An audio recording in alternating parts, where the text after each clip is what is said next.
This is reported by the Lantern. Columbus looks into the death of Ohio State grad who attended the downtown protest. The city of Columbus is reviewing the death of an Ohio State graduate who died after being exposed to chemical weapon agents while attending protests in downtown Columbus, Ohio. Sarah Grossman died May 30th at Sycamore Hospital in Miamisburg, Ohio, according to the Montgomery County coroner. The autopsy is expected to take 8 weeks, and the cause of death is unknown. Grossman graduated from Ohio State in May with a degree in environment, economy, and development and sustainability. And she also has a degree in Spanish. The city of Columbus is looking into possible connections with the Columbus protests and Grossman's death, according to a tweet from the city on Wednesday. The city also said the Columbus Fire Department does not have a record of emergency medical services transporting her to any area hospitals. Really? According to social media reports, Grossman attended some Columbus protests, which began after the death of George Floyd, a black man who died in Minneapolis police custody on May 25th. The family has requested privacy at this time, and the story will be updated. Now, there are a lot of people who are saying, there were some reports yesterday that said Sarah likely died of her asthma. Because if you've never inhaled tear gas, it's already horrid. It's horrific to deal with before having asthma. And I know because I've had to inhale it. It's a thing in the military. Don't ask me why. But that was also before I had asthma. I felt like I was going to die before I had asthma. And I know for a fact, if that stuff got on my clothes, if I inhaled it, a big whiff of it, if I was in the middle of it and you can't run anywhere, you can't go anywhere, no matter what you do, you can't escape it. Because literally, like I said, it's on your clothes. You get in the car, it's now in your car. It gets in your hair, it's now in your hair. It's on your shoes, it's on your sock. You're breathing it and inhaling it, and there is nothing that little inhaler is going to do to save you. And so if the connection is made that this tear gas, and like I said, the article even made it very clear. Now, it was chemical agents that are being investigated in the cause of her death, which were launched, of course, by the police departments. This is a peaceful. Does this look like a looter to you? A college graduate trying to be an ally, doing what we ask so many people to do. I'm sure that if the police department is found guilty of manslaughter here, I'm sure that all of a sudden she's going to have a criminal record. Okay, as long as Donald Trump's back, that's what's going to happen. But as far as we know right now, no criminal record. Seems like a nice enough young woman. They're telling you the looters are the problem. Those are the ones we're after. The rioters are the problem. The looters, the rioters, the violent, the looters, the rioters. So why is it the peaceful protesters who keep getting arrested and potentially a peaceful protester who died as a result of of rioters and looters she had nothing to do with? Someone want to explain that math to me? It's because the rioters and the looters are not the ones the cops are going after. Rioters and looters. You can literally look up videos of people rioting or looting and destroying property, and you see cops sitting here like this.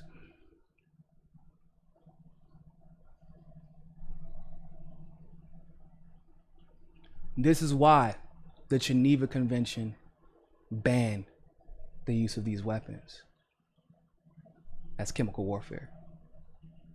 This is why. And God forbid, I wouldn't be surprised if there are more people who have either died or are on their deathbed, and this is just the one that got reported. Because of this. Because this is what many of these police officers and law enforcement wanted. They wanted to see people suffer. They wanted to terrorize peaceful protesters. Why? Because what's like this? Now, to be honest, there are mostly white people protesting, actually. There's a lot of black people, but there's more white people in the world in any given area than anywhere else. So it makes sense. But you all have to remember what happened during the abolitionist days, during the civil rights movement. Do you all forget? Because I know a lot of people are like, oh, all lives matter. No. Yes, all lives matters, but I mean, if you're only going to use it as reflexive defense or attack against the phrase Black Lives Matter, then clearly all lives don't matter. Only the ones you care about. So, you can kindly shut the fuck up with that. But even in that context, it's still a BLM issue. Because do you all forget how white people who assisted slaves and runaway slaves were treated? How many abolitionists died? How many conductors, if you will, of the Underground Railroad died because they were hiding black people and runaway slaves in their houses? Do you all forget how many white people were attacked for speaking up for the civil rights of black people? Why? Because how dare you speak up for those animals? That's why. That's how it has always been. It is not any different.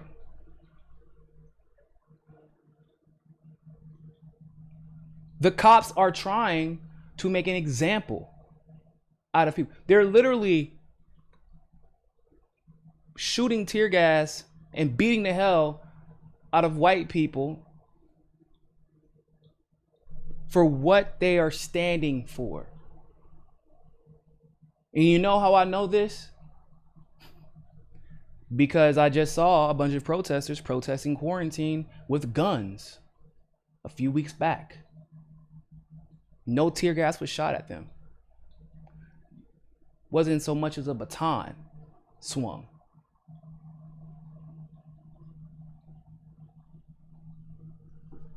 These people had guns, big guns. Cops didn't hurt them. Cops didn't step in to violate their First Amendment rights, even though they were breaking city ordinance to protest. Think those protesters had a permit? Out of curiosity?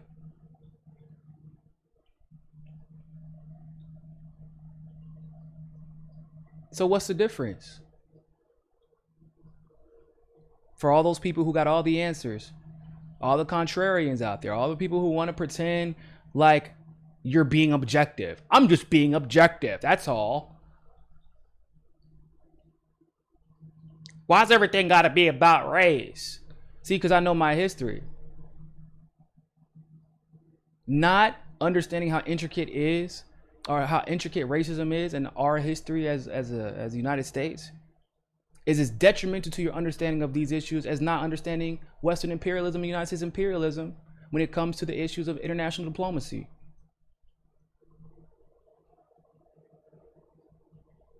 Like, you can't really talk about the American Revolutionary War, for example, without talking about the fact that black people a lot of the times were told first Washington tried to ban them from participating in the military, and then what happened was Great Britain said, well, if you defect, come to us, we'll make sure you're free. And then George Washington was like, no, but also we were really good. We were some great soldiers. So they're like, no, go fight and we'll give you your freedom. You can't talk about the American Revolutionary War without that side of the story. Obviously the Civil War, but you can't talk about the war aspect of it without talking about how black people were forced to fight for one side because they were slaves, and then forced to fight for another side through conscription.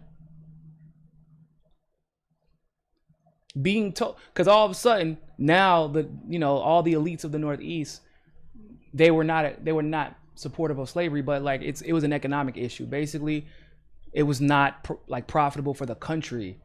Like slaves were just inefficient. And that's why they're like, hold up. And honestly, most Northeasterners at that time, there was like a cultural beef with the South. And there was the idea that, oh, how dare you separate from the country? They were considered the patriots back then, the Northeasterners. No pun intended. But you can't tell that story without talking about the racism that black soldiers on both sides had to deal with. You can't talk about even, was it the Vietnam War? Was it Vietnam? I think it was Vietnam. Vietnam and World War II. Probably World War I too. Where black people were being put on the front lines to take the initial bullets. Going to fight for a country they didn't even have equal rights in.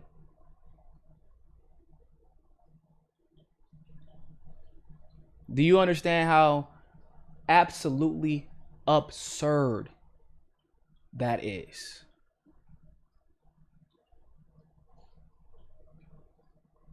You want to talk about race baiting? The conservatives who scream that everyone always wants to talk about race are the biggest race baiters and sit there and pretend like they don't care. No. You don't want to face facts. The white people who are speaking up for the rights of black and brown people all over this country are being attacked right now. The white people who are speaking up for the privilege of going to whatever service they want to go to service for, and also the right to assemble. But mostly wanted the privilege of being served and going out and enjoying their lives. Which I agree. I mean, I'm not going to say I disagree with that privilege. But they didn't get attacked. They didn't get tear gas, did they? No cop even had so much as a gas mask on to prepare for it. There was no curfew enacted.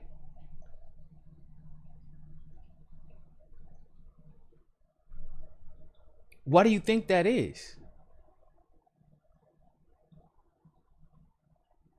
Why do you think that is? Out of curiosity.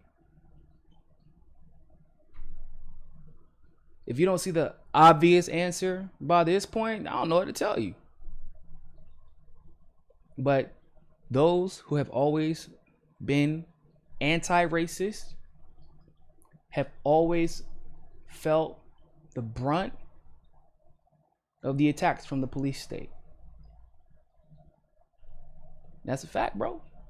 Regardless of how uncomfortable it makes you feel, regardless of how much you want to bitch and complain and moan, oh my God, poor white people get treated badly too. Yeah, y'all get treated badly, but it's not even comparable. And you really only get treated as badly or somewhat as badly when it's only other poor white people and other rich white people around. Trust me. Go to Chicago and see if a poor white person is treated as somebody as the same as a black man from Southside Chicago. They're going, bro, even poor white Chicagoans will be like, man, yeah, right. Not even. It's not even close. Nothing, and I do mean nothing, gets better when you add and they're black to it. Nothing.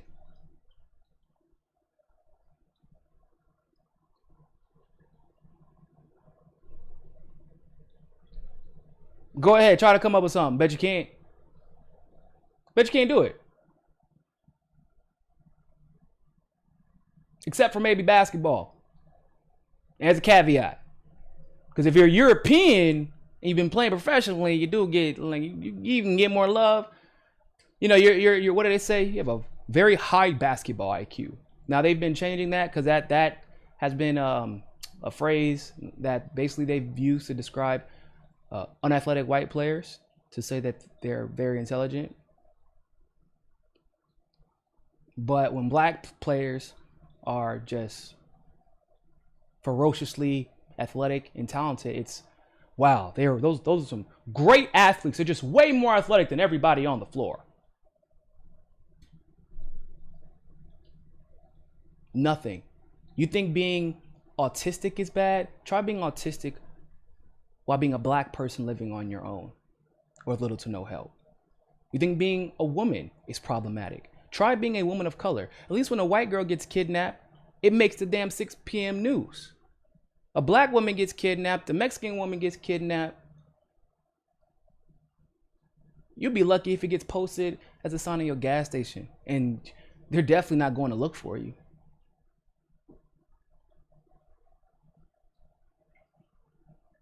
You think being black you think having money is actually easier when you're black? No. It's the opposite. People start gunning for you. They start demanding you sell out. If you don't sell out, you are crushed faster than anyone else.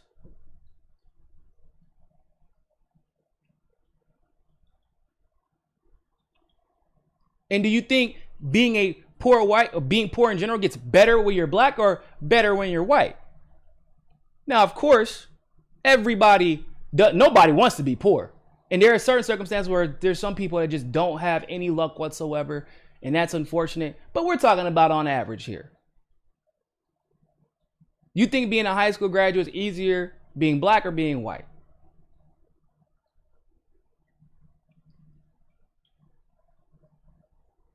I'm not talking about being black in Atlanta. I'm talking about everywhere else. On average. The difference is when you talk about white privilege, you will see the average person who tries to make the argument or argue with you. They always say, oh man, but there's so many poor people in this country. Poor white people are here too. Poor white lives matter. That is so nice for you to only have to worry about being poor. Black people, bro, you know, I was poor for the majority of my childhood. Me not eating wasn't my greatest fear. The people who looked at me sideways in the convenience store, that was my fear. Avoiding white people as I walked past them at night because they made it clear that they were not comfortable with my presence there. That was something I had to worry about.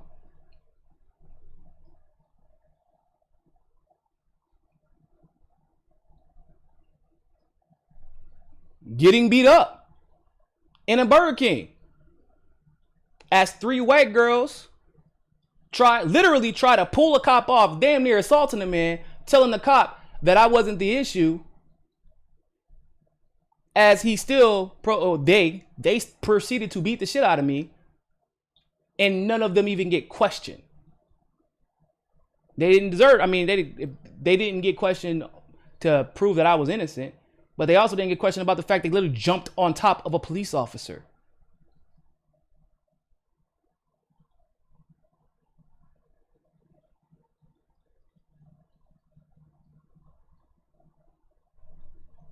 We have the fear of, wow, if I'm walking in the park, a white girl can call the cops, there's a black man assaulting me. And she assumes that they will come and kill me if she just acts well enough. Like, she just got to put on the best act she can. That is what we live with. Being poor is at least, bro, black people have been poor so damn long. That's the least of our fears. Rich and poor is not how black people define privilege.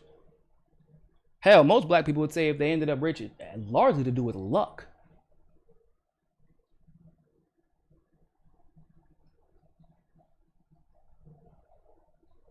But the inherent fear, the double takes, making sure, you know, that you're not too close to somebody who would be uncomfortable with your presence, not being able to be passionate because every time you're passionate, you're called angry.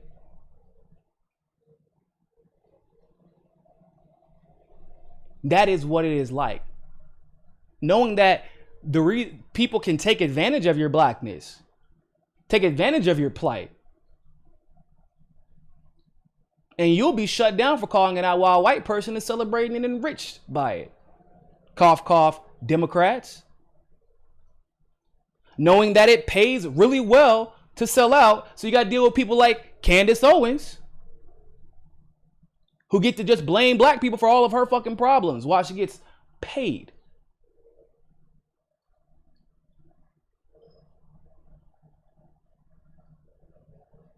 Why? Because white people write her paychecks, and that's what white people want to see on that side. That's why. Maybe if there were enough people, if white privilege and inherent racial bias and racism didn't exist, Candace would be broke as a joke, and she might actually be forced to not sell out. But racism is an American pastime, baby, and business is a booming if you haven't been paying attention.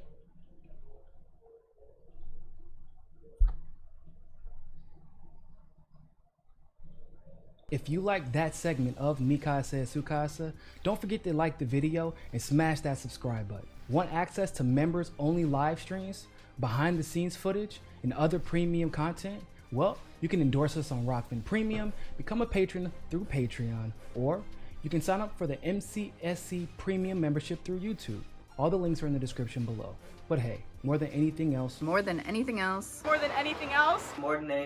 always remember, find your balance. Find your balance. Find your balance. Find your balance. Find your balance. Find your balance. Find your balance. Always remember, more than anything else, find your balance. peace.